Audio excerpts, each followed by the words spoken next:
Now we're going to go into the things that break your fasting, inshallah ta'ala. Bi'idhnillah al-kareem. Eating and drinking deliberately break your fasting. What about if a person eats and drinks by accident? There was an accident. I came up, I woke up, I forgot I was fasting. I went to the kitchen, got myself a meal, and I ate. Right? I had breakfast and I had lunch. Yeah, and I had desserts. And just before Asr, I remembered, or just before Maghrib, 20 minutes, I realized, no, it's Ramadan. Is my fasting valid? The fasting is valid. Allah is very kind. Man akala, oh, shariba. Anyone who drinks or eats nasiyan because he or she forgot.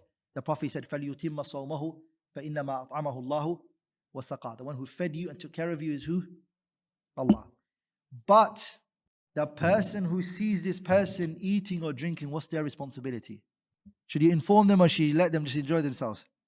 It falls under the hadith, مَنْ رَأَى مِنْكُمْ munkaran. Anyone who sees a munkar. Eating in Ramadan is a munkar. Even though the person is not going to sin for doing it, but it's a munkar. Eating in Ramadan is munkar. Does that make sense? So it falls under the hadith, فَلْيُغَيِّرْهُ بِيَدِهِ فَإِنْ لَمْ يَسْتَطِعْ فَبِقَلْبِهِ فَإِنْ لَمْ يَسْتَطِعْ فَبِلِسَانِهِ فَإِنْ لَمْ يَسْتَطِعْ فَبِلِسَانِهِ فَإِنْ لَمْ يَسْتَطِعْ فَبِقَلْبِهِ وَذَلِكَ أَضْعَفُ الْإِيمَانِ. So you have to tell the person, say, look, stop drinking or eating. What about if the person has sexual intercourse because he or she forgot? We said eating and drinking because you forgot. What about if the wife and the husband forgot both of them and they had sexual intercourse? What about that? What's going to happen to that? Is the fasting correct or no? None of the two remember.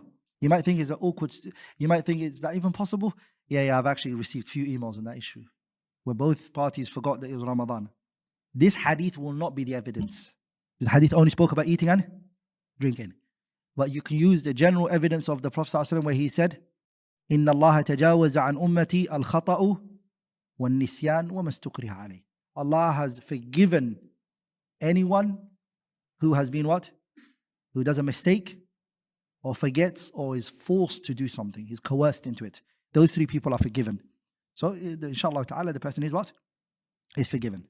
So any sort of if the person forgets, there's nothing upon it. What about if a person takes in something that does not give nutrition to the body? As we know, water, drinking and eating, all it gives you nutrition, the body needs it. But somebody puts something in his mouth, there's no taghadhi, yani he doesn't get nutrition from it. For example, salt. Sah? You're not going to gain weight or something from it, but it's got some benefit in it. Okay, give me another benefit. Smoking invalidates it, even though there no form of nutrition it's got in it. No. So if a person goes and cuts out from some trees, leaves from the tree, and just eats on that, it breaks his fast, right? Like, for example, anyone who has qat. You guys know what qat is, right? It's a tobacco, the thing that the Yemenis and Somalis, they eat. It's a drug, but it's leaves. They eat that. There's no source of benefit in it. It's just tree, you're eating leaves. But it's a tobacco. So all of those, they break your fast. What about taking syringe? So it's not in my mouth, syringe being put in my body. What's the ruling regarding that? So it's not my mouth, but it's put in my body. So we break the syringe that's put into you. Does it give you nutrition or not? Why? Because it doesn't go into your mouth. Anything that goes into your mouth, what does it do? It breaks it. Whether it gives you nutrition or not, it doesn't matter. Anything you take from the mouth, okay, it breaks. But if it comes into your body in any other way, we condition if it's a source of nutrition. So if the syringe that the person put in his body, if it's ghada'iyya, meaning mush, and some people, when you go to the hospital and you can't eat food, what do they give you? Glucose, right? Brother, I'm telling you, that thing is like many meals. Sah? Like the person, he finishes that, he's awake again. Sah? So that thing and your food becomes the same. Why is this person even fasting for? What's he staying away from? He's got every nutrition and everything in his body. So that will break his fast. Are we all together? What about the asthma thingy? Okay, so fadal. Inhaler, there you go. The inhaler, hey, does it break your fasting? So if we go according to our principle that we mentioned, anything goes in your mouth, it breaks your fast. But some scholars, they distinguish the inhaler into two. They say that there's some inhaler which is just smoke. And there's nothing to it. There's no moist to it. They say it doesn't break your fast. And they say if it's got moist, like watery things in it, that one is what? It breaks your fast.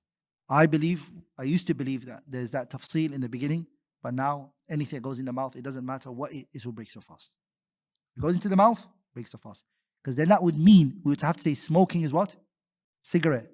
It doesn't break a fast on that argument. صح? What about if a person has sexual intercourse deliberately? What's the issue here? So what happened to the remember here we're talking about intimacy, nothing, no other means.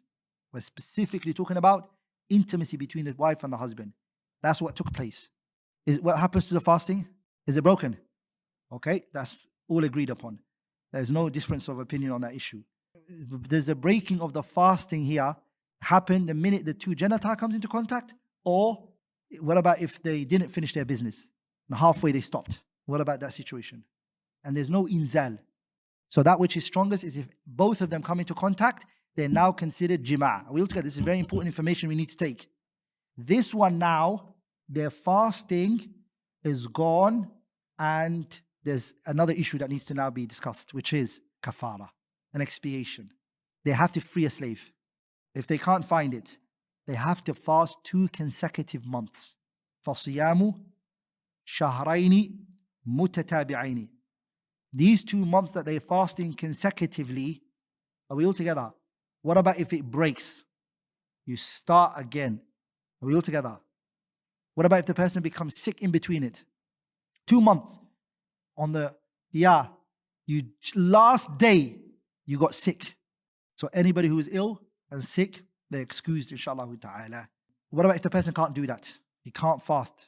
He physically cannot fast 2 consecutive months. Not because he's, that's going to be long and this is going to be hard for me. No. He is an elderly person who can fast but can't do that. 2 months is going to be too hard for him. Or the person becomes, he's going to lose, or he started and he realized he's losing too much weight rapidly. And now the doctors are saying, look, wait, you can't do this yourself. What does he do? He now has to feed sitina miskina. This is another one, which is if the fasting is voluntary, not obligatory, and they have intimacy, what is the kafara still applied? Some of the scholars, they said yes. The reason is because once you go into the fasting, you're not allowed to just disconnect yourself from it. Some scholars, they said because it's voluntary fasting, it's not allowed. It's allowed, it's their choice. If they want, they can break it. But it's dangerous. To be very careful. I'm more inclined that the kafara doesn't apply here, but be careful. It's very dangerous to play with the boundaries set by Allah. But if it's qada of Ramadan, pay attention. I'm bringing back Ramadan in another time. It takes the ruling of Ramadan. Does that make sense? There's 2 days of Ramadan that's outstanding. And then December, I'm fasting those 2 days. And then in the middle of the day, I can't just have intimacy with my spouse. If I do, there's a kafara. Does that make sense? Because those 2 days of Ramadan have been dragged for those 2 days for you there. Once you got in, you're in Ramadan. Another question is, let's say the person paid the kafara and within the same day had intimacy again. He's not fasting, fasting broke. But he did intimacy again in the same day, even though he paid for it. The reason I ask you because these questions come up. So it needs to be answered so people one time can know it, inshallah ta'ala. So do we look at the day or do we look at the times he's had intimacy?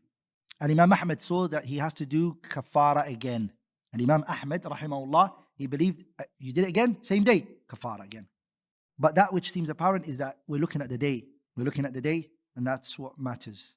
The man, the evidences show that the companion, when he came to the Prophet ﷺ, and he said, Ya Rasulullah, ahlaktu, I've destroyed myself.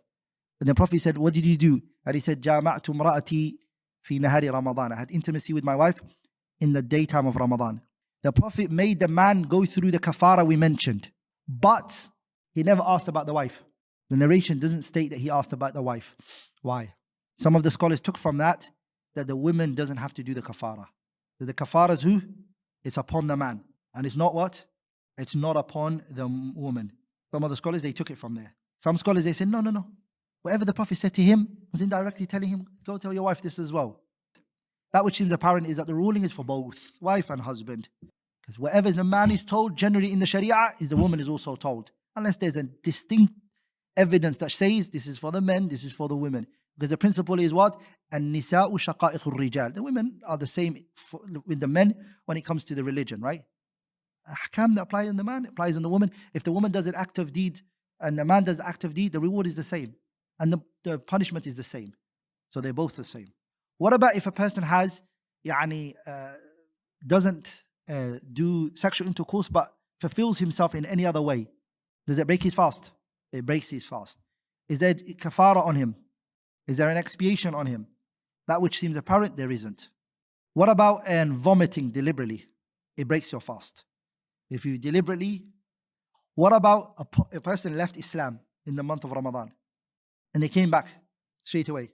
Fajr, they left after Salatul Fajr, they were fasting, they left Islam, and then Dhuhr, they realized, Inna lillah, what did I just do? So that fasting is broken. Can anyone give me the evidence? The question is, what's the evidence that if the person apostates from Islam, that this deed is nullified? The fasting is gone. I even gave you the explanation. So he's a kafir. So it shows anyone who's a kafir, habitat a'maluhum. He didn't die. We said he's not died. This person didn't die.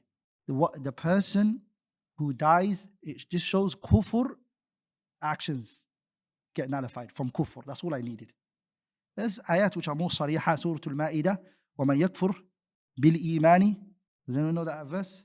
Anyone who does kufr, or disbelieves, وَمَنْ يَكْفُرْ بِالْإِيمَانِ فَقَدْ حَبِطَ عَمَلُهُ, his actions is nullified. وَهُوَ فِي الْآخِرَةِ مِنَ الْخَاسِرِينَ. That verse is also another verse, and that's also another verse. What about if a person changes his intention while he's fasting? He's like, you know what? I'm breaking my fast. No, I'm going to carry on my fast. He said that. Does that break his fast? He changed his fast intention and then he went back to it. So the majority of the scholars are of the opinion that fasting is gone because you broke your intention.